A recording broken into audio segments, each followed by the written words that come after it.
काशी, जहां हर सांस में परंपरा बसती है और हर एक घाट कहानी कहता है। लेकिन इन दिनों इस प्राचीन नगरी का सबसे रहस्यमय और पवित्र स्थल मणिकर्णिका घाट चर्चा, विवाद और सियासत के केंद्र में आ गया है। कहीं विकास की तस्वीरें हैं तो कहीं विध्वंस के आरोप। कोई इसे काशी का कायाकल्प बता रहा है तो कोई कह रहा है कि विरासत को मिटाया जा रहा है। सवाल यही है कि क्या सच में महाशमशान का भविष्य संवर रहा है या उसकी आत्मा को चोट पहुंचाई जा रही है। वाराणसी में इन दिनों मणिकर्णिका घाट के पुनर्विकास का काम तेजी से चल रहा है। निर्माण कार्य के दौरान हुई तोड़फोड़ को लेकर हंगामा मचा हुआ है और कांग्रेस ने इसे मुद्दा बनाकर बीजेपी सरकार पर सीधा हमला बोला है। इस बीच शनिवार को मुख्यमंत्री योगी आदित्यनाथ वाराणसी पहुंचे और साफ शब्दों में कहा कि कुछ लोग जानबूझकर काशी को बदनाम करने की कोशिश कर रहे हैं।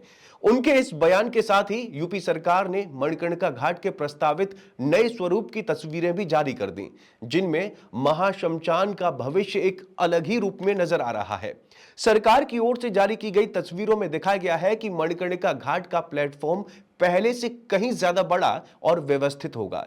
एक साथ कई अंतिम संस्कार किए जा सकें, इसके लिए विश्वस्तरीय सुविधाएं विकसित की जाएंगी। सरकार का दावा है कि घाट को नए सिरे से इस तरह तैयार किया जा रहा है कि श्रद्धालुओं और अंतिम संस्कार में आने वाले लोगों को बुनियादी सुविधाओं के लिए जूझना न पड़े। फिलहाल मणिकर्णिका घाट तक पहुंचने के लिए तंग और भीड़ भरी गलियों से गुजरना पड़ता है, जहां गंदगी और अव्यवस्था आम बात रही है। दाह संस्कार से जुड़ी कई मूलभूत सुविधाएं लंबे समय से जर्जर हालत में थीं। प्रधानमंत्री नरेंद्र मोदी ने कुछ समय पहले काशी कॉरिडोर से सटे मणिकर्णिका घाट के कायाकल्प को लेकर अपने विजन काशी में शामिल किया था। इसी योजना के तहत पहले चरण के लिए करीब 35 करोड़ रुपए की राशि आवंटित की जा चुकी है। सरकार का कहना है कि यह परियोजना काशी की प्राचीनता को नुकसान पहुंचाने के लिए नहीं, बल्कि उसे सुरक्षित रखते हुए आधुनिक जरूरतों के अनुरूप ढालने की है। मणिकर्णिका घाट को लेकर मान्यता है कि यहां 24 घंटे 365 दिन चिता की आग कभी नहीं बुझती। यहीं से निकलने वाली भस्म काशी विश्वनाथ कॉरिडोर तक पहुंचती है, जहां हर दिन हजारों श्रद्धालु और पर्यटक आते हैं। जब कॉरिडोर ठीक घाट से सटकर बना, तब यह महसूस किया गया कि महाशमशान की बदहाल व्यवस्था को भी दुरुस्त करने की जरूरत है। हालांकि हाल ही में एक चबूतरे के विध्वंस के बाद विवाद खड़ा हो गया, क्योंकि वहां कई मूर्तियां मौजूद थी। यही तस्वीरें सोशल मीडिया पर वायरल हुई और हंगामा तेज हो गया। शनिवार को वाराणसी दौरे के दौरान सर्किट हाउस में प्रेस कॉन्फ्रेंस करते हुए मुख्यमंत्री योगी आदित्यनाथ ने कहा, काशी को बदनाम करने की साजिश की जा रही है। उन्होंने याद दिलाया कि जब काशी विश्वनाथ धाम परियोजना शुरू हुई थी, तब भी ऐसे ही भ्रम फैलाने की कोशिश की गई थी।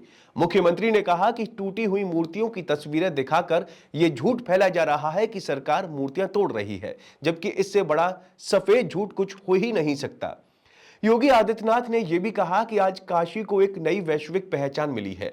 प्रधानमंत्री मोदी लगातार इस बात पर जोर देते रहे हैं कि काशी की प्राचीन विरासत को सुरक्षित रखते हुए उसे नए स्वरूप में दुनिया के सामने लाया जाए। बीते वर्षों में काशी में हुए विकास कार्य इसी सोच का नतीजा है। वहीं दूसरी ओर कांग्रेस इस पूरे मामले को लेकर आक्रामक है। यूपी कांग्रेस अध्यक्ष अजय राय ने आरोप लगाया कि मोदी योगी सरकार ने काशी और हिंदू धर्म की विरासत को ध्वस्त कर दिया है। उन्होंने कहा कि कॉरिडोर के नाम पर मॉल बनाया गया, कई प्राचीन मंदिर तोड़े गए, वट वृक्ष खत्म कर दिए गए और अब मणिकर्णिका घाट का स्वनीकरण करने की जगह उसका विध्वंस किया जा रहा है। वहीं कांग्रेस सांसद प्रियंका गांधी वाड्रा ने भी इस मुद्दे पर तीखी प्रतिक्रिया दी। उन्होंने कहा कि बनारस में मणिकर्णिका घाट पर बुलडोजर चलाकर सदियों पुरानी धार्मिक और सांस्कृतिक विरासत को नुकसान पहुंचाना बेहद दुर्भाग्यपूर्ण है। उनके मुताबिक मणिकर्णिका घाट की प्राचीनता से न सिर्फ धार्मिक आस्था जुड़ी है, बल्कि लोकमाता अहिल्याबाई होलकर की स्मृतियां भी इससे जुड़ी हैं। प्रियंका गांधी ने विकास के नाम पर चंद लोगों के व्यवसायिक हितों के लिए ऐतिहासिक धरोहरों को मिटाने का आरोप लगाया और कहा कि ऐसी साजिशें तुरंत बंद होनी चाहिए। आज मणिकर्णिका घाट सिर्फ एक निर्माण स्थल नहीं है, बल्कि आस्था और विकास के बीच खिंची एक गहरी लकीर बन चुका है। एक तरफ सरकार इसे काशी के भविष्य की तस्वीर बता रही है, तो दूसरी तरफ विपक्ष इसे विरासत पर हमला कह रहा है। सवाल यह है कि क्या जब धुआं और चिता की आग के बीच सदियों से जीवन और मृत्यु का दर्शन कराने वाला यह घाट नए रूप में उभरेगा, तो क्या वो अपनी आत्मा भी संभाल पाएगा, या ये बहस अभी और भी लंबी चलेगी? आपका इस बारे में क्या कहना है? कमेंट करके जरूर बताएं और चैनल को जरूर सब्सक्राइब करें।